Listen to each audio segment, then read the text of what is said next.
Thérapie de conversion, emprise mentale, isolement, pression financière.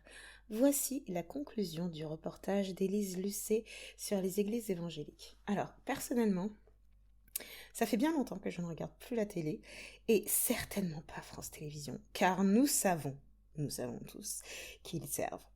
Il y a beaucoup de gens qui disent que c'était un reportage à charge, que le reportage n'était pas cool envers les évangéliques.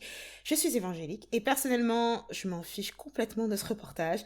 J'ai regardé plusieurs vidéos de plusieurs influenceurs chrétiens qui faisaient une critique du reportage et surtout mon pasteur en a parlé ce matin, donc je me suis dit que j'allais regarder le reportage et faire ma critique. Sincèrement, je m'attendais vraiment à pire.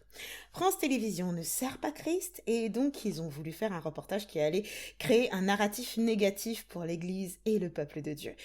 Ils nous ont dépeints comme des gens sous emprise, qui ont des croyances farfelues et surtout comme les ennemis de l'avortement et que nous sommes des vilains homophobes.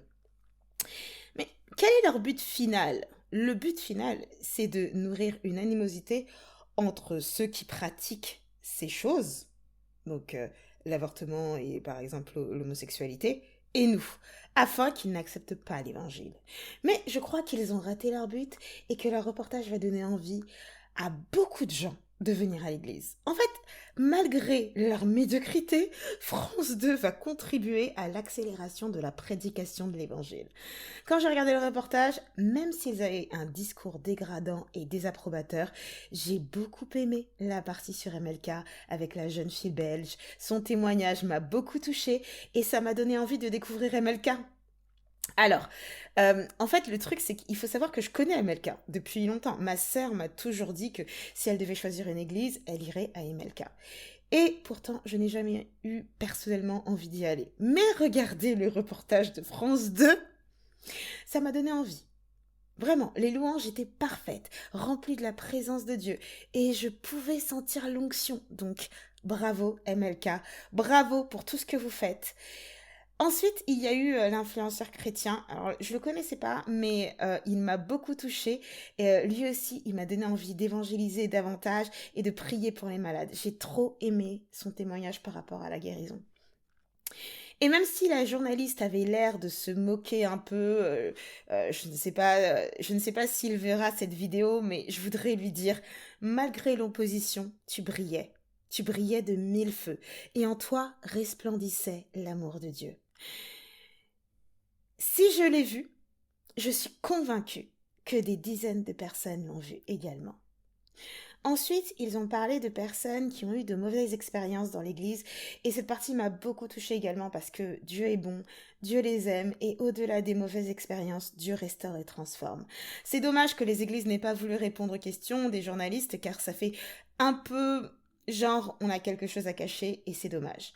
Nous arrivons donc à la dernière partie du reportage où les journalistes tentent de tendre un piège à l'église MLK par rapport à l'homosexualité. Cette partie en revanche était très frustrante. Le narratif est simple, les évangéliques sont des homophobes. C'est ce qu'ils voulaient démontrer. Malheureusement pour eux, le pasteur ne leur a pas donné la réponse qu'ils attendaient. Pour résumer, selon la culture actuelle, en tant qu'évangélistes, nous sommes coupables des péchés suivants. Nous croyons aux guérisons et aux miracles. Bah oui, comment ose-t-on croire que Dieu guérit? Nous sommes des personnes horribles parce que nous imposons les mains aux malades et que les malades sont guéris. Franchement, on devrait laisser les gens continuer à souffrir comme feraient les bons journalistes de France 2. Hein? Nos cultes sont des shows à l'américaine. Nous faisons des mises en scène pour piéger les croyants par l'émotion. Comment l'Église utilise des lumières, des écrans, le chauffage, lol. Nous sommes les pires religieux au monde. C'est terrible de vouloir offrir aux gens une belle expérience quand ils viennent à l'Église, n'est-ce pas? Nous sommes pressionnés pour donner de l'argent. Moi, perso, je kiffe donner de l'argent à mon Église. En revanche, France 2, pourriez-vous nous dire combien vous recevez d'argent public? Parce que sincèrement, dans votre cas, ce n'est pas avec joie que je participe à votre budget. Alors, parlez-moi de pression financière. Hein? Nous sommes contre l'avortement. Oh bah oui, c'est criminel de vouloir voir la vie des enfants qui sont encore dans le ventre de leur mère être épargnés. Et enfin, nous haïssons les homosexuels. Et et ils ne sont pas les bienvenus dans nos églises. Alors, si tu m'écoutes et que tu es attiré par les personnes de même sexe, laisse-moi, je voudrais prendre un temps pour m'adresser à toi. Viens à Christ. Viens à l'église. Je peux t'assurer que personne dans le ciel ou sur la terre ne t'aime comme Dieu t'aime. Notre sexualité n'est pas notre identité. Ta sexualité n'est pas ton identité. Nous étions tous privés de la gloire de Dieu. Notre cœur est rempli de mal et de péché. Or, le salaire du péché, c'est la mort. Mais Dieu, dans son immense bonté, a payé le prix le plus élevé pour nous rapprocher. À la plénitude des temps, Christ est mort pour nous, afin que nos péchés soient crucifiés avec lui, et n'ait plus aucune légitimité sur notre vie. Et Christ est ressuscité d'entre les morts, afin que nous ressuscitions avec lui pour la vie. Et maintenant, ce n'est plus moi qui vis, mais c'est Christ qui vit en moi. Et cette vie que je vis à présent, je la vis, dans la foi du Fils de Dieu, qui m'a aimé et qui s'est livré aussi pour moi. Il s'est livré pour moi, mais il s'est livré aussi pour toi. Il connaît tout de toi. Il connaît les projets qu'il a formés sur toi, projets de paix, de bonheur, de prospérité, de puissance, de joie, d'amour, de guérison, de santé et de sécurité, et non de malheur, afin de nous donner un avenir et de l'espérance. France 2 veut te faire croire que Dieu te rejette, mais il ne te rejette pas. Il t'accueille les bras ouverts. Il n'est pas fâché, il t'aime. Il l'a déjà prouvé en donnant sa vie pour toi. Mais je t'assure que si tu mets ta foi en lui et en sa parole, que tu renouvelles ta pensée et ton intelligence selon sa vie, tu n'as aucune idée des exploits et des résultats que tu produiras par sa grâce. Tu n'es absolument pas prêt. Vraiment.